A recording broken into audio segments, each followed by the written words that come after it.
দেখো determine two B চ্যাপ্টারটা already আমাদের হয়ে গেছে। আজকে পরের যে চ্যাপ্টার রয়েছে ডিটারমাইন টু সি অর্থাৎ প্রশ্নমালা টু সি যে চ্যাপ্টার রয়েছে, প্রশ্নমালা টু সি থার্ড যে চ্যাপ্টার রয়েছে ডিটারমাইন্টের, সেই চ্যাপ্টারটা আমরা আজকে আলোচনা করব। এই চ্যাপ্টার মূলত রয়েছে অ্যাপ্লিকেশন অফ ডিটারমিনেন্ট অর্থাৎ নির্ণায়কের প্রয়োগ। এই চ্যাপ্টার মূলত বেস করে রয়েছে সেটা রয়েছে অ্যাপ্লিকেশন অফ ডিটারমিনেন্ট অর্থাৎ নির্ণায়কের প্রয়োগ।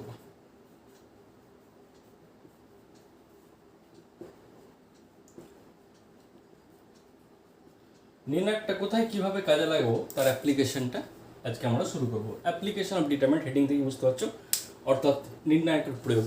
অর্থাৎ এই অ্যাপ্লিকেশন অফ ডিটারমিনেন্ট কোথায় কাজে লাগে, অর্থাৎ ম্যাথমেটিক্সে এর সাহায্যে, এই নির্ণায়কের সাহায্যে আমরা কী কী করতে পারি, কোন কোন অ্যাপ্লিকেশনগুলো রয়েছে আমাদের ম্যাথমেটিকে এই ডিটারমিনেন্টের সাহায্যে, সেই অ্যাপ্লিকেশনগুলো নিয়ে আমরা আজকে আলোচনা করব। মূলত দুটো জিনিস অ্যাপ্লিকেশন এখানে রয়েছে তোমাদের এই পার্টে টু সিতে। এক নম্বর হচ্ছে area of a triangle. Area of a triangle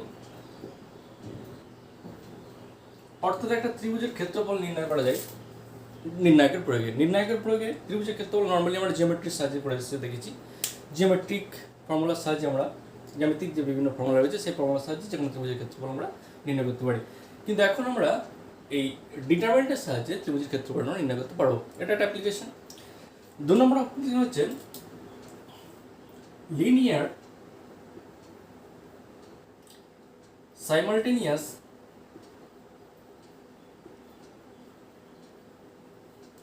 non-homogeneous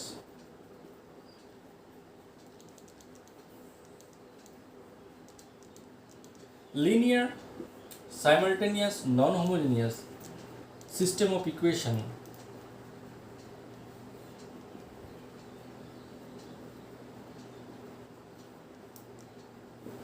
এর সলিউশন নির্ণয় করা যায়।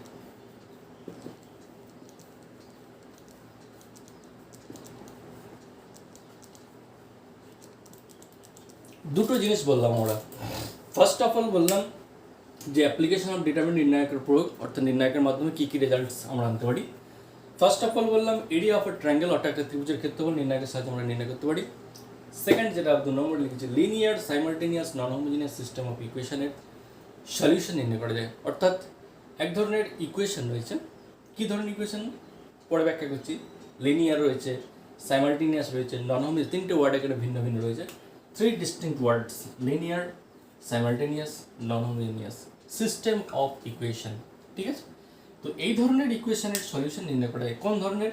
Linear, simultaneous, non homogeneous system of ইকুয়েশনের সলিউশনের, অর্থাৎ এক ধরনের ইকুয়েশনের সলিউশন করা যায়। কী ধরনের ইকুয়েশন ব্যাখ্যাটা পড়ে আসছে। প্রথমে আমি বললাম যে দু ধরনের অ্যাপ্লিকেশন রয়েছে, একটা হচ্ছে এরিয়া অফ এ ট্রায়াঙ্গেল ত্রিভুজের ক্ষেত্রফল নির্ণয় করা, আর একটা বললাম এক ধরনের ইকুয়েশন। কী ধরনের ইকুয়েশন ব্যাখ্যায় পড়ে আসছি। এক ধরনের সিস্টেম অফ ইকুয়েশন, এই এক ধরনের সমীকরণ, সেই সমীকরণের সলিউশন নির্ণয় করা যায় অর্থাৎ সমাধান নির্ণয় করা যায়। তাহলে এমন এক ধরনের ইকুয়েশন রয়েছে, এমন একটা সিস্টেম অফ ইকুয়েশন রয়েছে যার সলিউশন আমরা এই নির্ণায়কের সাহায্যে আমরা করতে পারি। তো প্রথমে এক নম্বর পার্টে আসছি, তারপরে আমরা সলিউশনের পার্টে আসবো, এবং সলিউশনের পার্টে যখন আসবো তখন লিনিয়ার, সাইমালটেনিয়াস, নন হোমোজিনিয়াস বা হোমোজিনিয়াস বা নন সাইমালটেনিয়াস ইত্যাদি ইত্যাদি যে বিষয়গুলো, সিস্টেম অফ ইকুয়েশন, এই যে বিষয়গুলো, এই প্রত্যেকটার এক্সাম্পল সহ আমরা ব্যাখ্যা করবো। তো ফার্স্ট অফ অল ফার্স্ট যে অ্যাপ্লিকেশন রয়েছে সেটা হচ্ছে এরিয়া অফ এ ট্রায়াঙ্গেল। তো এখন আমরা দেখবো এরিয়া অফ এ ট্রায়াঙ্গেল এটা এই ডিটারমিনেন্টের সাহায্যে কীভাবে নির্ণয় করা যায়, অর্থাৎ ডিটারমিনেন্টের অ্যাপ্লিকেশনটা এখানে কীভাবে হচ্ছে সেই জায়গাটায় আমরা ফিরে আসছি। তো ফার্স্ট অফ অল এক নম্বরটা দেখো কীভাবে অ্যাপ্লিকেশনটা হচ্ছে ডিটারমিনেন্টের ত্রিভুজের ক্ষেত্রফল নির্ণয় করতে গিয়ে। তারপরে আমরা দু নম্বরটা আবার লিখবো, দিয়ে দু নম্বরটা আবার ব্যাখ্যা করবো। তো এরিয়া অফ এ ট্রায়াঙ্গেল একটা ত্রিভুজের ক্ষেত্রফল কীভাবে নির্ণায়কের সাহায্যে নির্ণয় করবো। নর্মালি ধরো এটা একটা ত্রিভুজ, সাপোজ এ বি সি ট্রায়াঙ্গেল। এর স্থানাঙ্ক মনে করে x1 y1, বি স্থানাঙ্ক মনে করে x2 y2 এবং সি তার কোঅর্ডিনেট x3, y3। এটা নর্মালি কোনো একটা ত্রিভুজ, তার শীর্ষবিন্দুগুলো স্থানাঙ্ক দেওয়া আছে। তাহলে আমরা কি জানি জিওমেট্রি থেকে, কি জানি 11 শিখেছি জিওমেট্রি থেকে। তাহলে এই ত্রিভুজের ক্ষেত্রফল অর্থাৎ এরিয়া অফ ট্রায়াঙ্গেল এবিসি, তাহলে ত্রিভুজ এবিসি এর ক্ষেত্রফলের ফর্মুলা যেটা হলো ক্ষেত্রফল সমান কি দেখেছি আমরা হাফ ইন্টু মডিউলাস অফ, যদি x1 নেই তাহলে y2 মাইনাস y3 প্লাস যদি x2 নেই তাহলে y3 minus of y1 plus যদি x3 নেই তাহলে y1 minus of y2 mod closed এত বর্গ একক। এটা নর্মালি আমরা জিওমেট্রি থেকে ক্লাস 11 দেখে এসেছি এবং প্রুফও করা যায় কীভাবে এই ত্রিভুজের ক্ষেত্রফলের ফর্মুলাটা এটা এসছে। তো মূলত এটা হচ্ছে আমার ত্রিভুজের ক্ষেত্রফল নির্ণয় করার ফর্মুলা, যেখানে x1 y1 x2 y2 x3 y3 এই বিষয়গুলো আমার পরিচিত নন, অর্থাৎ ত্রিভুজের শীর্ষবিন্দুগুলো স্থানাঙ্ক যদি দেওয়া থাকে তাহলে এই ফর্মুলার সাহায্যে আমরা ত্রিভুজের ক্ষেত্রফলটা নির্ণয় করতে পারি। এটা নর্মাল জিওমেট্রি, ঠিক আছে, বা ট্রিগোনোমেট্রির সাহায্যেও করা যায়, তো বিভিন্ন রকমভাবে করা যায়। তো আমি এই ফর্মুলাটা এইভাবে জিওমেট্রির সাহায্যে অ্যাপ্লিকেশন না করে, এই ফর্মুলাটা অ্যাপ্লাই না করে যদি ডিটারমিনেন্ট কাজে লাগাতে, ডিটারমিনেন্ট কাজে লাগলে এই ফর্মুলাটাই আসবে। তারপর ডিটারমিনেন্ট এক্সপানশন করবো, ডিটারমিনেন্ট এমন ফর্মে লিখবো সেটা এক্সপানশন করলে অলরেডি এটা আসবে।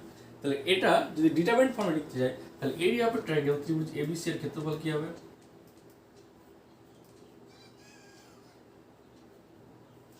ক্ষেত্রফল হবে সমান হাফ ডিটারমিনেন্ট অফ কি পয়েন্টগুলো x1 y1 x2 y2 x3 y3, third order নির্ণায়ক যেহেতু 1 1 1 এখানে লিখলাম, এত বর্গ একক। তাহলে দুটো পার্ট তোমরা দেখতে পাচ্ছ এখানে পরিষ্কার।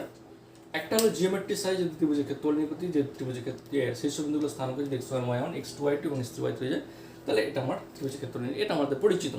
কারণ এই ফর্মটা modified form, indeterminate form, third order নির্ণায়কের সাহায্যে এটা আনা যায়। সেটা কেমন দেখতে? সেটা হচ্ছে হাফ ইন্টু ডিটারমিনেন্ট অফ পয়েন্টগুলো x1 y1 তারপর x2 y2 তারপর x3 y3 আর এখানে 1 1 1, যেহেতু থার্ড অর্ডার করবো এইটাকে এক্সপানশন করলে আমরা অলরেডি কিন্তু এটাই চলে আসবে। তাহলে এই ডিটারমিনেন্ট থেকে আমরা যদি মান নির্ণয় করে যেটা হবে রেজাল্টস, এখান থেকেও ওই ফর্মুলাটার সাহায্যে একই রেজাল্টস হবে। অর্থাৎ কোনো একটা ত্রিভুজের শীর্ষবিন্দুগুলো স্থানাঙ্ক যদি দেওয়া থাকে এই ফর্মুলার সাহায্যে করলেও যা রেজাল্ট আসবে, যদি তুমি অ্যাপ্লিকেশন অফ ডিটারমিনেন্ট নির্ণায়কের প্রয়োগের সাহায্যে অর্থাৎ এই ফর্মুলার সাহায্যে যদি ত্রিভুজের ক্ষেত্রফল নির্ণয় করো তাহলে সেম রেজাল্ট আসবে। তাহলে ওটার থেকে এটা আমরা তুলনামূলক সুবিধা, কারণ এটা মনে রাখা খুব সহজ, এটা মনে রাখা একটু জটিল, এটা খুবই সহজ। শুধুমাত্র পয়েন্টগুলো পরপর লিখে দেওয়া, তারপর লাস্টে 1 1 1 থার্ড কলামে লিখে দেওয়া। x1 y1 point x1 y1 x1 y point x2 y2 x2 y2 point x3 y3 x3 y3 লিখে দেন লাস্ট 1 এটা মনে রাখা যত সুবিধা। আর হাফ তো থাকবে, যেহেতু মানে ত্রিভুজের ক্ষেত্রফল নির্ণয়ের ফর্মুলায় আমার হাফ রয়েছে, তাহলে হাফ আমার সবসময় থাকবে। তো এই ফর্মুলার সাহায্যে আমার ত্রিভুজের ক্ষেত্রফল, তাহলে এটা একটা ডিটারমিনেন্ট অ্যাপ্লিকেশন। তো তাহলে ডেফিনেটলি এই ডিটারমিনেন্টের সাহায্যে আমরা কী করলাম? ত্রিভুজের ক্ষেত্রফল নির্ণয় করলাম, তার মানে এটা ডিটারমিনেন্টের ডেফিনেটলি অ্যাপ্লিকেশন। এখন আমরা দেখেছি জিওমেট্রির ক্ষেত্রে দেখেছি যে কোনো একটা তিনটে বিন্দু, যে কোনো তিনটে বিন্দু এ বি সি এরা সমরেখ হবে, কোলিনিয়ার হবে, একই লাইনে থাকবে। 3 points A B C will be collinear, সমরেখ হবে যদি এই ত্রিভুজের ক্ষেত্রফলের মানটা 0 হয়ে যায়। তাহলে এর ক্ষেত্রেও তাই, অ্যাপ্লিকেশন অফ ডিটারমিনেন্ট তাই বলছে যে 3 points A B C will be collinear if the value of this determinant will be 0, অর্থাৎ if determinant x1 y1 1 x2 y2 1 and x3 y3 1 equal to 0, যদি এই ডিটারমিনেন্টের ভ্যালুটা 0 হয়ে যায় then 3 points A B C will be collinear.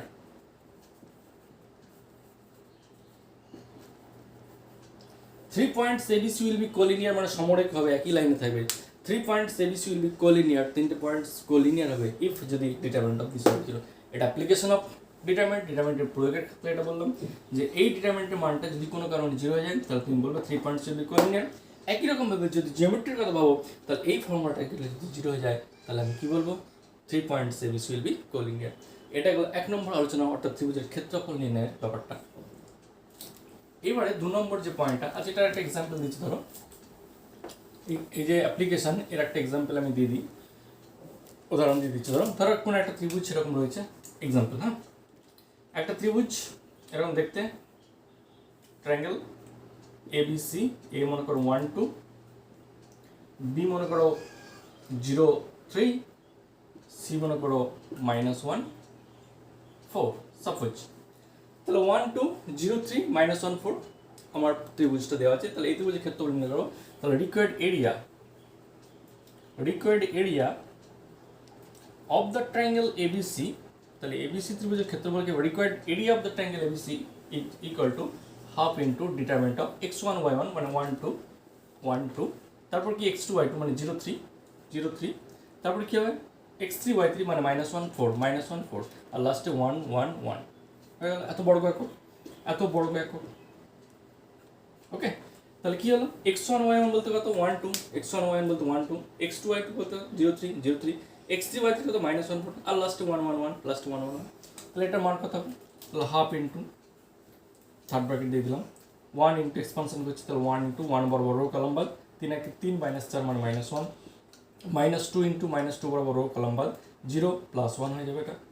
তারপরে +1 into কত হবে 1 বরাবর রো কলম বাদ 0 +3 হয়ে যাবে +3 যাবে ব্র্যাকেট ক্লোজ করে দিলাম। এত বড় একক তাহলে সমান হাফ ইন্টু -1 -2 -3 +3 0। ওকে দেখো -1 -2 -3 +3 তার মানে 0। তার মানে এই ত্রিভুজের ক্ষেত্রফল 0 হওয়া মানে কি এই তিনটে বিন্দু এবিসি কোলিনিয়ার, তার মানে এবিসি পয়েন্টস আর কোলিনিয়ার একই লাইনের, তার মানে এটা দ্বারা ত্রিভুজ ফর্ম হবে না। তাহলে যে এক্সাম্পলটি দিলাম সেই এক্সাম্পলটা সে দুটো দিকে একটা নম্বর ত্রিভুজের ক্ষেত্রফলটা বার করতে গিয়ে দেখলাম ক্ষেত্রফল যদি 0 আছে, তার মানে বুঝলাম যে এই যে তিনটে বিন্দু আমি নিয়েছিলাম এই তিনটে বিন্দু দ্বারা কখনই আমার ত্রিভুজ গঠন হতে পারে না, কারণ বিন্দু তিনটা আমার একই লাইনের উপর অবস্থিত, অর্থাৎ বিন্দু তিন আমার কোলিনিয়ার। তাহলে এখান থেকে যদি 0 না হয় অন্য কোনো একটা রেজাল্ট আসে তাহলে সেটা এমন হয়ে যাবে। তাহলে এই এক্সাম্পলটা নেওয়ার কারণ একটাই, কারণ দুটো জিনিস দেখাতে এখান থেকে যেটা রেজাল্ট আসতো সেটা 0 না হয় যদি অন্য কিছু সেটা আমার ক্ষেত্রে বলে যেত, যেহেতু 0 আসছে তার মানে এরা ত্রিভুজের শীর্ষবিন্দু হতে পারে না, এই বিন্দু তিনটে কি হলো সম্পর্কে, এটা একটা অ্যাপ্লিকেশন। এইবারে যেটা সব থেকে ইম্পর্টেন্ট যে জিনিসটা এই চ্যাপ্টারের জন্য আলোচ্য বিষয় সেটা হচ্ছে 2 নম্বরটা অ্যাপ্লিকেশন। 2 নম্বরে যে অ্যাপ্লিকেশনটা লিখেছিলাম আগে সেই 2 নম্বর পার্টটাই আমরা এবার আসছি। 2 নম্বরে যেটা বললাম সেটা হচ্ছে যেটাই যে linear simultaneous non homogeneous equation. 2 নম্বরটা কি বললাম, সিস্টেম অফ লিনিয়ার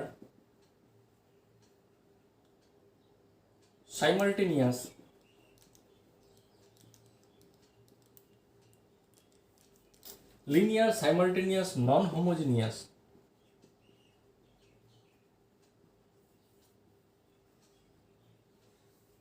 equation।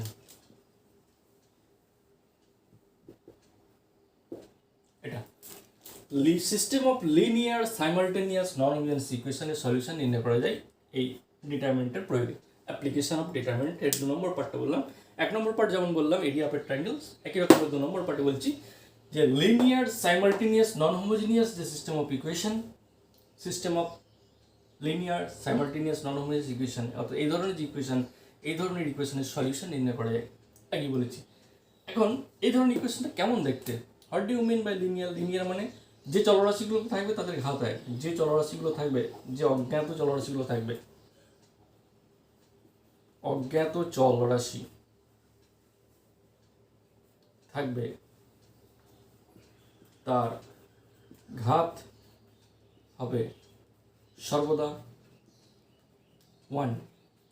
ঠিক আছে, লিনিয়ার মানে এক ঘাত বিশিষ্ট চলরাশি থাকবে। সাইমালটেনিয়াস মানে যতগুলো চল থাকবে ততগুলো ইকুয়েশন থাকবে, চলের সংখ্যা এবং সমীকরণ সংখ্যা সমান হবে। That means simultaneous. তাহলে সাইমালটেনিয়াস মানে যতগুলো চল থাকবে, যে দুটো চল থেকে দুটো সমীকরণ থাকবে, তিনটে চল থাকলে তিনটে সমীকরণ থাকবে, দিস ইজ কল্ড সাইমালটেনিয়াস। চলের সংখ্যা এবং সমীকরণের সংখ্যা যদি সমান হয়ে যায় তখন called simultaneous. And last of all non homogeneous. What do you mean by non homogeneous? Non homogeneous মানে ইকুয়েশনের ডান দিক সবসময় কনস্ট্যান্ট হবে। ইকুয়েশনের ডান দিকটা সবসময় কনস্ট্যান্ট হবে, অর্থাৎ সবাই কিন্তু একত্রে 0 হবে না, কোন একটা 0 হলো, অর্থাৎ বেশিরভাগ ক্ষেত্রেই কনস্ট্যান্ট থাকবে। ইকুয়েশনের ডান দিক সবসময় কনস্ট্যান্ট হবে, ঠিক আছে। আর ডান দিকে কোনো কিছু একটা রেজাল্টস থাকবে, যেমন এরকম 2x + y = 4 that is constant, ঠিক আছে। এই যে ইকুয়েশনের ডান দিক এটা 4 না হয় 0 হতে পারতো, কিন্তু সব ইকুয়েশনের ক্ষেত্রে 0 হবে না, কোনো একটা ক্ষেত্রে 0 হলো, বাকিগুলোর ক্ষেত্রে 0 হবে না, অর্থাৎ বেশিরভাগ ক্ষেত্রে এরকম কিছু একটা কনস্ট্যান্ট থাকবে, অর্থাৎ ইকুয়েশনের রাইট হ্যান্ড সাইডটা সবসময় আমার কনস্ট্যান্ট থাকবে। This is called non homogeneous. তাহলে এই ধরনের সিস্টেম অফ ইকুয়েশন, এই ধরনের যে system of equation linear simultaneous non homogeneous, এই ধরনের যে ইকুয়েশন একটা এক্সাম্পল দিচ্ছি যেটার ক্ষেত্রে এটা এটা এবং এটা তিনটে প্রপার্টি এক্সিস্ট করবে, হোল্ড করবে, এরকম একটা এক্সাম্পল দিচ্ছি। ধরো সাপোজ দ্যাট এক্সাম্পল এরকম একটা সিস্টেমের উদাহরণ দিচ্ছি। মনে করো আছে 2x minus y plus z is equal to 1, x plus y plus 3z equal to 5, minus x plus 2y plus 3z equal to 6। এই তিনটে ইকুয়েশন মিলে এটাকে বলা হয় system of equation. This is called system of equation. System of equation তিনজনকে একত্রে বলা হয় সিস্টেম অফ ইকুয়েশন। কি ধরনের সিস্টেম অফ ইকুয়েশন? যেটা হচ্ছে linear, simultaneous, non linear. What do you mean by linear? যে অজ্ঞাত রাশিগুলো থাকবে তাদের ঘাত সহজে 1 হবে। দেখো তিনটে অজ্ঞাত রাশি এক্স ওয়াই জেড, তিনটে অজ্ঞাত চলরাশি রয়েছে। অজ্ঞাত চলরাশি কটা? তিনটে, মানে একটা এক্স, একটা ওয়াই, একটা জেড। এর ক্ষেত্রে এক্স ওয়াই জেড, এর ক্ষেত্রে এক্স ওয়াই জেড। তাহলে তিনটে অজ্ঞাত চলরাশি, প্রত্যেকেরই ঘাত 1। দেখো এক্স এর ঘাত 1 আছে, ওয়াই এর ঘাত 1 আছে, জেড এর ঘাত। এক্স এর ঘাত 1 এখানে, এখানে ওয়াই এর ঘাত 1, এখানে জেড এর ঘাত 1, পাওয়ার ঘাত 1। এখানেও দেখো এক্স এর ঘাত 1, ওয়াই এর ঘাত 1, জেড এর ঘাত 1। অর্থাৎ প্রত্যেকটা যতগুলো চলরাশি ছিল, তিনটে অজ্ঞাত রাশি যে ছিল, প্রত্যেকেরই ঘাত কিন্তু 1। That is called linear. Next কি আছে? সাইমালটেনিয়াস। সাইমালটেনিয়াস মানে চলের সংখ্যা এবং সমীকরণের সংখ্যা সমান হবে। কতগুলো চলরাশি আছে? তিনটে চলরাশি আছে, এক্স একটা, ওয়াই একটা, জেড আছে। প্রত্যেকটা ক্ষেত্রে দেখো এখানে এক্স ওয়াই জেড, এখানে। অর্থাৎ প্রত্যেকটা সমীকরণে তিনটে করে চলরাশি রয়েছে। তার মানে চলের সংখ্যা তো 3, ইকুয়েশনের সংখ্যা কটা আছে? চলের সংখ্যা এবং ইকুয়েশনের সংখ্যা, সমীকরণের সংখ্যা সমান হবে। তাহলে তিনটে চলরাশি এক্স ওয়াই জেড, তিনটে চলরাশি, সমীকরণ কটা? একটা, দুটো, তিনটে। তাহলে তিনটে চলরাশি, তিনটে সমীকরণ, দিস ইজ কল্ড সাইমালটেনিয়াস। যদি কোনো কারণে তিনটে চলরাশি দুটো সমীকরণ হতো তখন কিন্তু সাইমালটেনিয়াস হতো না। তাহলে সাইমালটেনিয়াস মানে যতগুলো চলরাশি থাকবে ততগুলো যদি সমীকরণ থাকে তাকে বলা হয় simultaneous. Last of all non homogeneous, মানে ইকুয়েশন ডান দিক কনস্ট্যান্ট থাকবে। দেখো প্রত্যেকটি ইকুয়েশন ডান দিক কনস্ট্যান্ট, এখানে 1 আছে, এখানে 5 আছে, এখানে 6 আছে। অর্থাৎ নন জিরো হবে। ইকুয়েশনের রাইট হ্যান্ড সাইডটা বেশিরভাগ ক্ষেত্রে নন জিরো হবে। কোনো একটা জিরো হলো সেটা আলাদা। মনে করো সাপোজ এটা আমার প্রথমেই 5 না হয় এটা জিরো হয়ে গেল, অসুবিধা নেই। এই সিস্টেমটা কিন্তু আমার নন হোমোজেনিয়াস, কারণ একত্রে তো সবাই জিরো নয়। যদি এটাও জিরো হতো, এটাও জিরো হতো, এটাও জিরো, তাহলে কিন্তু আমার নন হোমোজেনিয়াস নয়। কোনো একটা জিরো আলাদা কথা। তাহলে যদি ইকুয়েশনের রাইট হ্যান্ড সাইডটা আমার নন জিরো হয়, মিনিমাম একটা যদি নন জিরো হয়ে যায়, এটা 5 ছিল, অর্থাৎ ইকুয়েশনের রাইট হ্যান্ড সাইডের যে যতগুলি ইকুয়েশন দেবে তার রাইট হ্যান্ড সাইডের মিনিমাম যদি একটাও আমার নন জিরো হয়ে যায়, তাহলে সেই ধরনের যে ইকুয়েশন সেটা বলে নন হোমোজেনিয়াস ইকুয়েশন। তাহলে মিনিমাম একটাকে আমার নন জিরো বা মানে নন জিরো কনস্ট্যান্ট হতে হবে। এই যে ইকুয়েশনের ডান দিকটা সবসময় কনস্ট্যান্ট হতে হবে, সেই কনস্ট্যান্ট কি? মিনিমাম একটা। ঠিক আছে, আবার বলছি মিনিমাম একটা আমার হতে হবে। অর্থাৎ এইটা আমি এটা জিরো হয়ে গেলে এটা নন জিরো হতে হবে। অর্থাৎ মিনিমাম একটা যদি আমার কনস্ট্যান্ট হয়ে যায়, this is called non homogeneous equation. তার নন হোমোজেনিয়াস মানে সোজা কথা মনে রাখবে, ওই যে ইকুয়েশনের রাইট হ্যান্ড সাইডটা আমার নর্মালি নন জিরো হবে, রাইট হ্যান্ড সাইডটা নর্মালি নন জিরো হবে, অর্থাৎ জিরো হবে না। তাহলে লিনিয়ার মানে বললাম যে চলরাশিগুলো তার ঘাত 1 আছে। সাইমালটেনিয়াস মানে যতগুলো চল থাকবে তার ইকুয়েশন সংখ্যা ততগুলি থাকবে। তিনটে চলরাশি এক্স ওয়াই জেড, ইকুয়েশন কটা আছে? একটা, দুটো, তিনটে। তিনটে চলরাশি, তিনটে equation, this is called simultaneous. Non homogeneous, equation ডান দিকটা নন জিরো, ইকুয়েশনের ডান দিকটা নন জিরো। তো এই তিনটে ওয়ার্ডের মিনিং এখানে কিন্তু ফুলফিল হচ্ছে, সেই জন্য this is called system of equation. সেই জন্য বলছি system of linear, simultaneous, non homogeneous equation. এই ধরনের যে ইকুয়েশন একে বলে system of linear, simultaneous, non homogeneous equation. এটা একটা গেল। এবারে যদি হেডিংটা একটু পাল্টে দিয়ে ধরো এরকম করে দিই,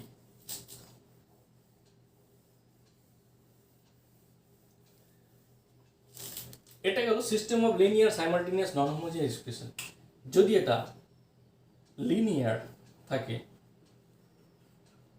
নন সাইমালটেনিয়াস থাকে এবং হোমোজেনিয়াস থাকে, তাহলে দেখতে কেমন হবে? লিনিয়ার থাকবে কিন্তু নন সাইমালটেনিয়াস থাকবে, আবার হোমোজেনিয়াস থাকবে, তাহলে ইকুয়েশন দেখতে কেমন হবে? X plus y plus 2z equal to 0, minus x plus 3y plus 4z equal to 0। এই সিস্টেম অফ ইকুয়েশনটাকে বলা হচ্ছে লিনিয়ার। লিনিয়ার কারণ তিনটে চলরাশি, তিনটি আমার ঘাত 1, এখানে এক্সের ঘাত 1, ওয়াইয়ের ঘাত 1, জেডের ঘাত 1, এখানে এক্সের ঘাত 1, ওয়াইয়ের ঘাত 1, জেডের ঘাত 1, অর্থাৎ তিনটে চলরাশি, তিনটে ঘাত 1, this is called linear. Non simultaneous কেন? চলরাশি কটা? একটা, দুটো, তিনটে চলরাশি। ইকুয়েশন কটা? একটা, দুটো। তাহলে চলরাশি তিনটে, চলরাশি সমান 3, আর ইকুয়েশন সমীকরণ সমান 2।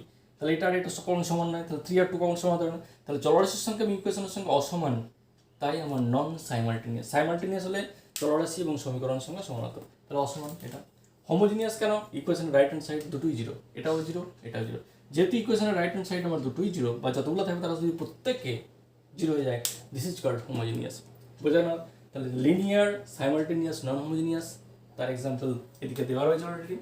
যদি আমার সাইমালটেনিয়াস না হয়, নন সাইমালটেনিয়াস হয়, তার মানে কি যতগুলো ইকুয়েশন ততগুলো আমার চলরাশি থাকবে না। হোমোজিনিয়াস মানে রাইট হ্যান্ড সাইডটা সবসময় আমার ইকুয়াল টু জিরো হয়ে যাবে। তাহলে বিষয়টা ক্লিয়ার হলো নিশ্চয়ই। লিনিয়ার, সাইমালটেনিয়াস, নন হোমোজিনিয়াস, তার এক্সাম্পল এখানে এখনো দেওয়া আছে। Linear, non homogeneous, non simultaneous এবং হোমোজিনিয়াস, তার ক্ষেত্রে আমার এক্সাম্পল দেওয়া আছে। তাহলে linear, simultaneous, homogeneous, non homogeneous, non simultaneous প্রত্যেকটা ব্যাখ্যা আজ করে ক্লিয়ার। এবারে এই ধরনের যে ইকুয়েশন যেটা লিখে রেখেছি অলরেডি 2 নম্বরে, এই ধরনের ইকুয়েশনের সলিউশন আমরা নির্ণয় করব কিভাবে। এই linear system of linear, simultaneous, non homogeneous equation এর সলিউশনটা কিভাবে করব। এর সলিউশন এই যেটা লিখে রেখেছি, system of linear, simultaneous, non homogeneous equation এর সলিউশন এই ধরনের ইকুয়েশনের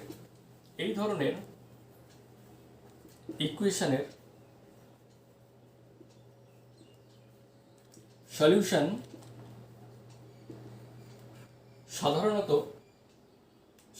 সাধারণত দু রকম ভাবে করা যায়। এই ধরনের ইকুয়েশনের সলিউশন সাধারণত দু রকম ভাবে করা যায়।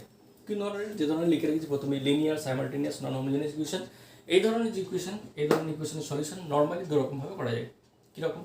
নাম্বার 1, 1 নম্বর হচ্ছে by Cramer's rule, CRAMERS, by Cramer's rule. Cramer's rule নামক একটা রুলস রয়েছে। ক্র্যামার্স একজন ম্যাথমেটিশিয়ান, তার নাম অনুসারে এই রুলসটা হয়েছে। সেজন্য ক্র্যামার্স রুলের সাহায্যে এই ধরনের ইকুয়েশন সমাধান করা যায়। 1 নম্বর। ক্র্যামার্স রুল যদি না অ্যাপ্লাই করতে পারো তাহলে আরেকটা প্রসেস রয়েছে, সেটা হচ্ছে by matrix method.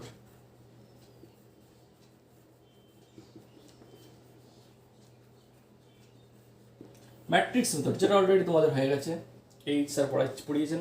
Inverse matrix অর্থাৎ বিপরীত ম্যাট্রিক্স, যেটা অ্যাডজয়েন্ট অফ এ ম্যাট্রিক্স যে চ্যাপ্টারটা রয়েছে, সেই চ্যাপ্টারে আশা করি ম্যাট্রিক্স মেথড তোমাদের হয়ে গেছে। তো সেই ম্যাট্রিক্স মেথডের সাহায্যে কিন্তু এই লিনিয়ার, সাইমালটেনিয়াস এবং নন হোমোজিনিয়াস ইকুয়েশনের সলিউশন সেই ম্যাট্রিক্স মেথডের সাহায্যে পড়া অলরেডি তোমরা শিখে গেলে। তাহলে এটা তোমাদের পরিচিত, এটা অলরেডি হয়ে গেছে বা পড়াচ্ছেন কোনো একজন স্যার।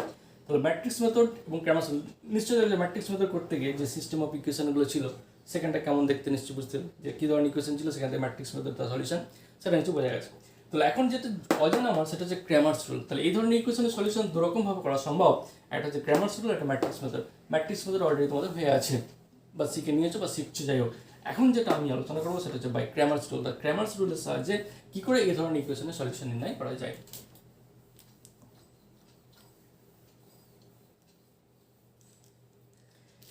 এই ধরনের ইকুয়েশনের সলিউশন যদি ক্র্যামার্স রুলের সাহায্যে করতে যাও তাহলে সবসময় করতে পারবে না, একটা ক্রাইটেরিয়া, একটা কন্ডিশনের দরকার।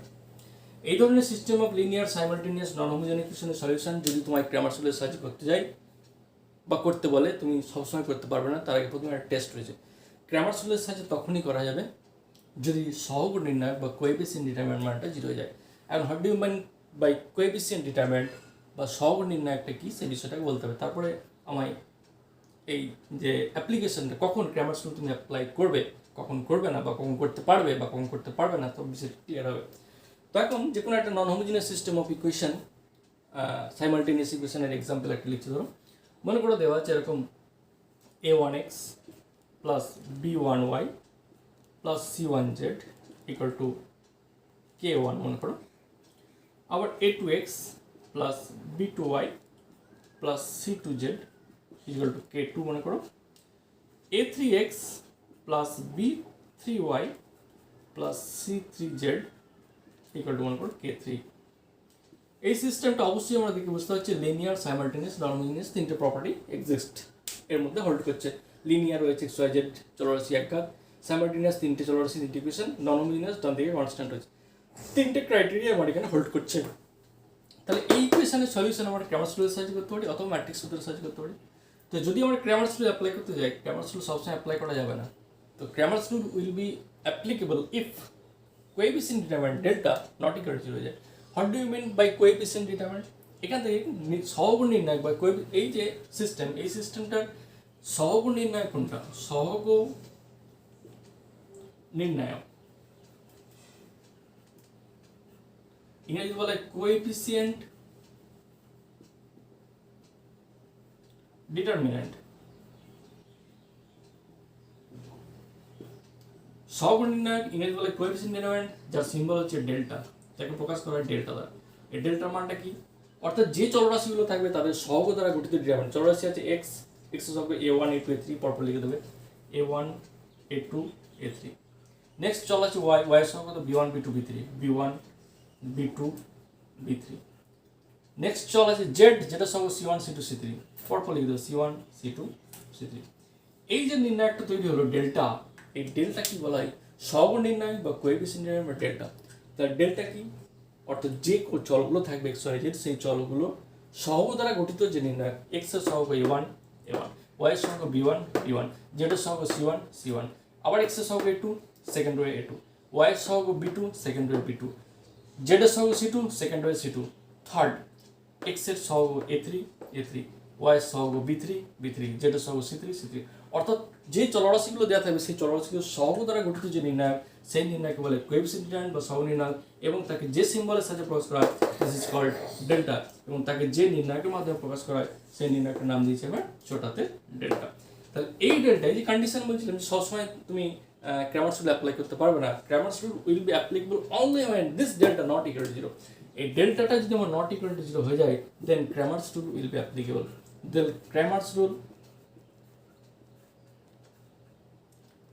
rule will be applicable।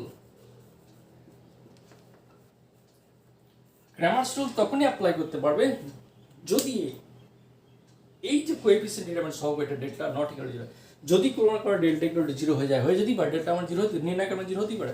যদি কোনো কারণে এরকম সহগ নির্ণায়ক বা ডেল্টার মানটা কোনো কারণে 0 হয়ে যায়, then Cramer's rule will not be applicable. তখন কিন্তু ক্র্যামারস রুল অ্যাপ্লিকেবল হবে না।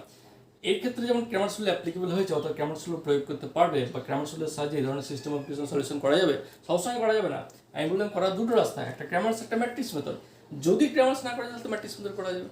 তাহলে ক্র্যামারস রুলে যেহেতু আমি করতে পারছি না, ক্র্যামারস রুলে করতে পারবো তখন যদি ডিটারমিন্যান্ট নট ইকুয়াল টু 0, অর্থাৎ ডেল্টা মানটা যদি নট ইকুয়াল টু 0, তাহলে আমি ক্র্যামারস রুলটা অ্যাপ্লাই করতে পারবো।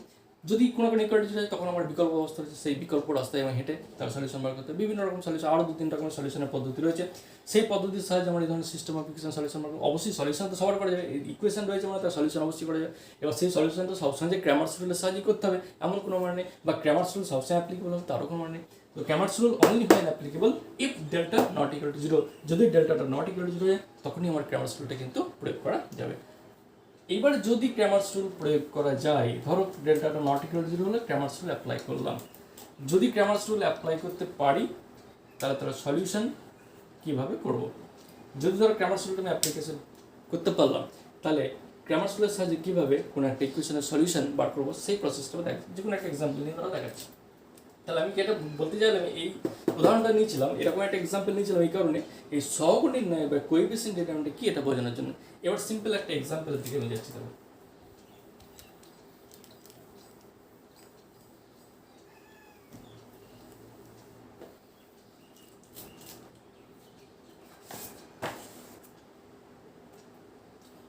মনে করো এরকম একটা এক্সাম্পল নিচ্ছি আমি, যে ক্র্যামারস রুল অ্যাপ্লাই করবো সেখানে। এক্সাম্পলটা এরকম মনে করো x minus y plus z equal to 6, এটা একটা 4x plus 2y plus z equal to 11 মনে করো। x minus y plus z equal to 6, 4x plus 2y plus z equal to 11 মনে করো। আর 9x minus 3y plus z equal to 6 মনে করো। এটা তোমার দেওয়া থাকবে গিভেন। এই সিস্টেম অফ ইকুয়েশন দেওয়া থাকে, দেখি বলতে হচ্ছে এটা লিনিয়ার, সাইমালটেনিয়াস এবং non homogeneous equation system of এটা দেখি আছে। এখন এর সলিউশন বলেছে সলভ বাই ক্র্যামারস রুল। ধরো হেডিং দেওয়া আছে সলভ বাই ক্র্যামারস রুল।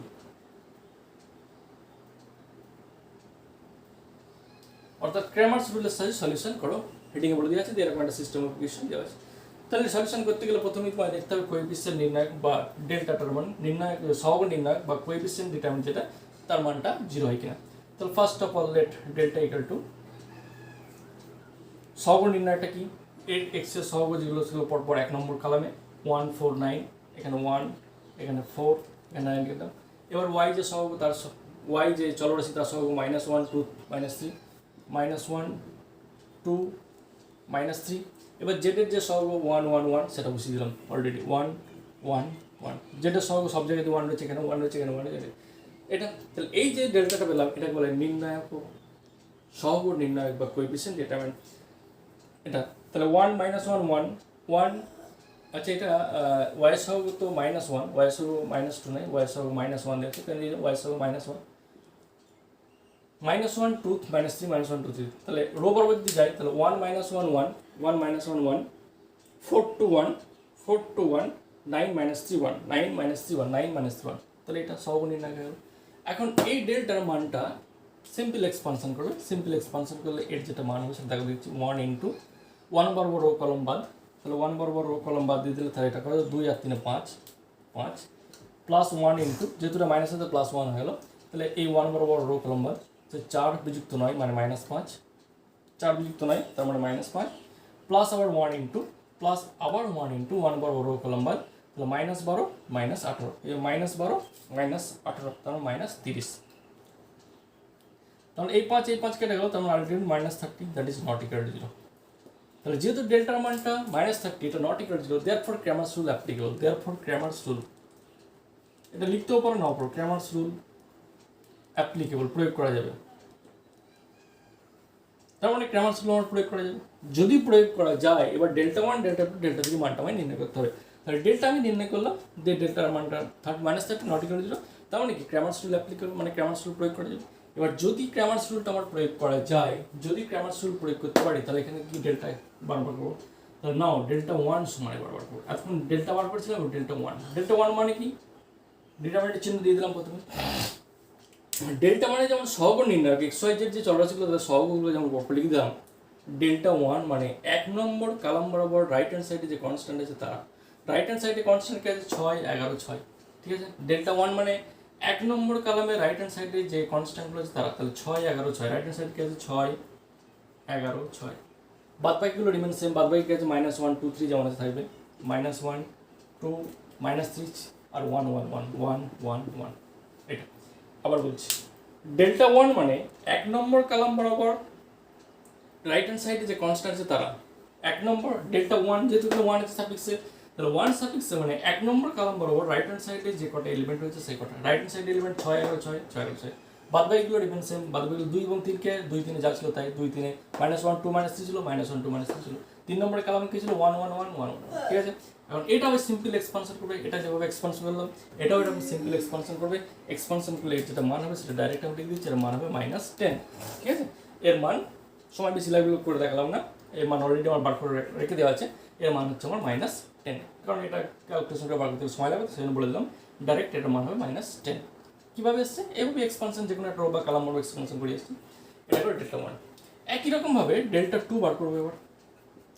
তাহলে ডেল্টা 1 মানে 1 নম্বর কলাম বরাবর রাইট হ্যান্ড সাইড, তাহলে ডেল্টা 2 মানে কি 2 নম্বর কলাম বরাবর রাইট হ্যান্ড সাইড, 2 নম্বর কলামে এখানে হবে, তাহলে 6 11 6, তাহলে 2 নম্বর কলাম বরাবর রাইট হ্যান্ড সাইডে যে কনস্ট্যান্ট দিয়ে দিলাম। ডেল্টা 1 মানে 1 নম্বর বরাবর কনস্ট্যান্টটা রাইট হ্যান্ড সাইডে, ডেল্টা 2 মানে 2 নম্বর কলাম বরাবর রাইট হ্যান্ড, আর তাহলে 1 এবং 3, তাহলে 1 নম্বর এবং 3 নম্বর কে থাকবে যা ছিল তাই, তাহলে 1 4 9 1 নম্বর ছিল, 3 নম্বর 1 1 1 1 1 1। এর মান এরকম এক্সপানশন করলে যেটা বেরোবে ডেল্টা 2 এরকম এক্সপানশন করলে এটা মান বেরোবে -40, ওকে। তাহলে ডেল্টা -30, ডেল্টা 1 -10, ডেল্টা 2 -40, পড়ে রয়েছে কি ডেল্টা 3। একই রকমভাবে ডেল্টা 3 মানে কি ডিটারমিনেন্ট চিহ্ন দিয়ে দিলাম, তাহলে ডেল্টা 2 মানে যদি 2 নম্বর বরাবর কনস্ট্যান্ট হয় তাহলে ডেল্টা 3 মানে 3 নম্বর বরাবর 6 11 6 যাবে, 6 11 6, আর 1 2 সেম থাকবে মানে 1 4 9 যেমন ছিল থাকবে, 2 নম্বরেও -1 2 -3 -1 2 -3 যেমন আছে থাকবে। এটার মান ক্যালকুলেশন করে ডেল্টা 3 মান যেটা আসছে সেটা মান আসছে আমার কত -210, এটার মান আসছে -210 অর্থাৎ -210। তাহলে ডেল্টা 3 যে তার যেটা মান এলো, ডেল্টা 3 মান যেটা হলো সেটা হচ্ছে -210, তাহলে delta 1 -10, delta 2 -40, and delta 3 last of all delta 3 মান যেটা হলো সেটা হচ্ছে -210। এইবারে বাই ক্র্যামার্স রুল যেটা আমরা বলতে চাইছি, therefore by Cramer's rule we have চলরাশিকে সলিউশন মানে কি, যে চলগুলো রয়েছে এক্স ওয়াই জেড সেই চল থেকে মান নির্ণয় করা। সলিউশন মানে কি, যে কোনো সিস্টেম অফ ইকুয়েশন বা যে কোনো সমীকরণের সমাধান মানে কি, সেই সমাধানের চল থেকে সেই চলের মানটা আমাদের নির্ণয় করতে হয়। তাহলে এখানে চলরাশিকে এক্স ওয়াই জেড, তাহলে দেয়ারফোর বাই ক্র্যামার্স রুল, এবার লাস্ট লাইন লিখবে therefore by Cramer's rule we have, তাহলে ক্র্যামার্স রুলের সাহায্যে আমরা কি বলবো, therefore by Cramer's rule we have X equal to কি পাবো, formula delta one by delta. Cramer's রুলের সাহায্যে মনে রাখবে যে এক্স এর মান হয় ডেল্টা ওয়ান বাই ডেল্টা। তাহলে ডেল্টা ওয়ানের মান কত, ডেল্টা ওয়ানের মান হচ্ছে -10 ডিভাইড বাই কত -30, ডেল্টা মান কত -30, তার মানে কত 1/3। তার মানে এক্স এর মান কত বড় হলো 1/3। একই রকম ভাবে ওয়াই হচ্ছে ডেল্টা 2 বাই ডেল্টা, মনে রাখতে হবে ওয়াই এর মান হচ্ছে ডেল্টা 2 বাই ডেল্টা। ডেল্টা 2 এর মান কত, ডেল্টা 2 এর মান হচ্ছে -40, তাহলে -40 ডিভাইড বাই ডেল্টা, ডেল্টা মান হচ্ছে -30, তার মানে এটা কত 4/3। তাহলে ওয়াই এর মান কত 4/3 এবং জেড ইকুয়াল টু কত ডেল্টা 3 বাই ডেল্টা। ডেল্টা 3 এর মান কত, ডেল্টা 3 এর মান হচ্ছে -210 ডিভাইড বাই -30, তার মানে কত 7, এটার মান কত 7। তাহলে এক্স এর মান বের হলো 1/3, ওয়াই এর মান বের হলো 4/3, জেড এর মান কত 7। তাহলে যে তিনটে চলরাশি আমার ছিল সমীকরণে এক্স ওয়াই জেড, সমাধান মানে কি এক্স ওয়াই জেড এর মান নির্ণয়। তাহলে আলটিমেটলি ক্র্যামার্স রুলের সাহায্যে এক্স এর মান বের হলো 1/3, ওয়াই এর মান বের হলো 4/3, জেড এর মান কত, জেড যে চলটা ছিল অজ্ঞাত রাশি চলরাশি তার মান বের হলো 7। এখন তুমি ব্যাক ক্যালকুলেশন করে দেখে নিতে পারো যে কোনো সমীকরণের ক্ষেত্রে তাই সমাধান হয়েছে কিনা দেখার অবস্থা হচ্ছে সেই যে সমাধান বেরোলো এক্স ওয়াই জেড এর মান, সেটা যদি যে কোনো একটা সমীকরণ বসাও দিয়ে যদি সেটাকে সিদ্ধ করে তাহলে তুমি কি বলবেন যে অঙ্ক ঠিক হয়েছে। তাহলে এটাই তুমি ফুল মার্কস পাবে কি পাবে না সেটাও তুমি বুঝতে পেরে যাবে। এই 1/3, 4/3 এবং 7 এই তিনটে মান তুমি যে কোনো একটা সমীকরণে বসাও, এই সমীকরণকে স্যাটিসফাই করছে কিনা দেখো, যদি দেখো তাহলে যাবে অঙ্ক ঠিক হয়েছে। তুমি দেখে নাও এক্স এর মান 1/3 বসাও এখানে, যে কোনো একটা সমীকরণ, তিনটে সমীকরণ যে কোনো একটা, সাপোজ প্রথম সমীকরণটায় তোর এক্স এর মান 1/3 বসাচ্ছি, ওয়াই এর মান 4/3 বসাচ্ছি, আর জেড এর মান কত 7 বসাচ্ছি, 6 হচ্ছে কিনা দেখে নাও টেস্ট করছি আমি, দেখে নাও টেস্ট করলাম কি, যে কোনো এই সমীকরণটাকে মনে করে বসাচ্ছি, 1 নম্বর সমীকরণ ধরে বসাচ্ছি। তাহলে এক্স এর মান 1/3 বসালাম, এই যে এক্স এর মান 1/3 মাইনাস ওয়াই এর মান কত 4/3 প্লাস জেড এর মান কত, জেড এর মান হচ্ছে 7 মানে 7/1, লসাগু 3 তাহলে লসাগু 3, তাহলে প্রথমে একটা 1, তারপর একটা -4, তারপর একটা +7, এই যে 1 -4 +7 হয়ে গেল। তাহলে 7 আর 8 থেকে 4 বাদ দিলে দেখো এটা 4/3 রয়েছে, -4/3 x minus y plus z. তাহলে 1/3 এক্স এর মান 1/3 বসানো হলো 1/3, তারপরে -4/3 -4/3 +7, 3 লস হলো, তাহলে 1 -4 +7 1 -4 +7, তাহলে কী হলো 1 -4 মানে কত -3 আর +7 -3 আর 7 -4 +4/3, 4/3। তাহলে x minus y plus z এই যে সমীকরণ রয়েছে এটা সমীকরণকে সিদ্ধ করছে না, এই যে 6 আসছে না। তাহলে 1/3 4/3 এবং 7 এরা এই সমীকরণকে সিদ্ধ করছে না, তার মানে কোথাও অঙ্কটায় প্রবলেম হয়েছে। সেটা হচ্ছে এক্স এর মানে 1/3 4/3 এবং 7 এই সমীকরণে যখনই বসাচ্ছি এক্স ওয়াই জেডে। আচ্ছা 2 নম্বর সমীকরণে যদি বসাই আমরা 2 নম্বর সমীকরণে ধরো এটা সেকেন্ড সমীকরণে বসাচ্ছি 4x + 2y + z, তাহলে 4 × 1/3, তাহলে 4 × 1/3 2 নম্বর সমীকরণে বসাচ্ছি প্লাস 2 × y এর মান কত 4/3, 2 × 4/3 প্লাস z বলতে কত, z বলতে অনলি 7, তাহলে এটার মান কত আসছে, তাহলে এটা সমান 4/3 যুক্ত 8/3 যুক্ত 7/1, তো 3 লস হবে, তাহলে 4 যুক্ত 8 যুক্ত 21, তাহলে 8 হচ্ছে 12 আর 21 হচ্ছে 31 33/3 11। তাহলে এই সমীকরণটা সিদ্ধ করছে 4x + 2y + z = 11। তাহলে এই সিস্টেম অফ ইকুয়েশন এটাকে আমরা সিদ্ধ করছি। তারপর এটা 11 হয়ে গেছে, অলরেডি 11 হয়ে গেছে। তাহলে যদি এর সমাধানটা এক্স ওয়াই জেড এই তিনটের মানটা যদি আমার সমীকরণগুলোকে সিদ্ধ করে, এবার 9x - 3y + z এটাকেও তুমি দেখবে সিদ্ধ করছে। যদি সিদ্ধ করে প্রত্যেকটাকে, কোনো একটা কেন, সিস্টেম অফ ইকুয়েশন মানে যতগুলো আছে সবাইকে যদি সিদ্ধ করে, এটাকেও সিদ্ধ করতে হবে। x - y + z এই সমীকরণকে আমার সিদ্ধ করতে হবে। যদি সিদ্ধ করে তাহলে যদি তিনটে অর্থাৎ পৃথক পৃথকভাবে এটা এটা এটা x y z প্রত্যেকটা মানই যদি আমার তিনটে সমীকরণ কি ফাইনালি স্যাটিসফাই করে, যদি স্যাটিসফাই করে তাহলে তুমি জানবে যে অবশ্যই আমার সলিউশন ঠিক আছে। যদি স্যাটিসফাই না করে তাহলে আবার অঙ্কটা ফের পুনরায় আমার টেস্ট করতে হবে, টেস্ট করে দেখতে হবে সেটা আমার ঠিক হয়েছে কিনা। তো এটার ক্ষেত্রে 1 নম্বরটাকে সিদ্ধ করছে না, কারণ 1 নম্বরটা যখন আমি x এর মান 1/3 বসাচ্ছি, x এর মান Δ1/Δ1 1/3, Δ1 এর মান -10 বেরিয়েছিল, -10 বেরিয়েছিল, আর ডেল্টার মান বেরিয়েছিল -30, তার মানে অলরেডি 1/3 এবং y এর মান কত Δ2/Δ মানে 4/3, Δ2 হচ্ছে -40 আর এখানে -30, দ্যাট মিনস 4/3, আর যেটা মান কত Δ3/Δ3 মান হচ্ছে -210 -2 এটা মানে 7, তাহলে 1/3 4/3 এবং 7 যখন এখানে বসাচ্ছি x এর মান 1/3 y এর মান 4/3 -4/3 বসালাম এবং z এর মান 7 বসালাম। তাহলে যখনই বসাচ্ছি তাহলে এটা হচ্ছে 1 - 4 -3 -3 + 7 -3 + 7 + 4 4/3 আছে কত আমার 6। তার মানে ডেফিনেটলি এই ইকুয়েশনকে আমার সিদ্ধ করছে না, তার মানে কোথাও না কোথাও অঙ্কটা ভুল হয়েছে। এভাবে আমি টেস্ট করে দেখে নেবো সব ইকুয়েশনকে যদি সিদ্ধ করে তাহলে আমার অ্যাপ্লিকেবল, তখন অঙ্কটা ডেফিনেটলি কোথাও না কোথাও প্রবলেম হয়েছে, সেটা আমি পরের ক্লাসে বলে দিচ্ছি আবার।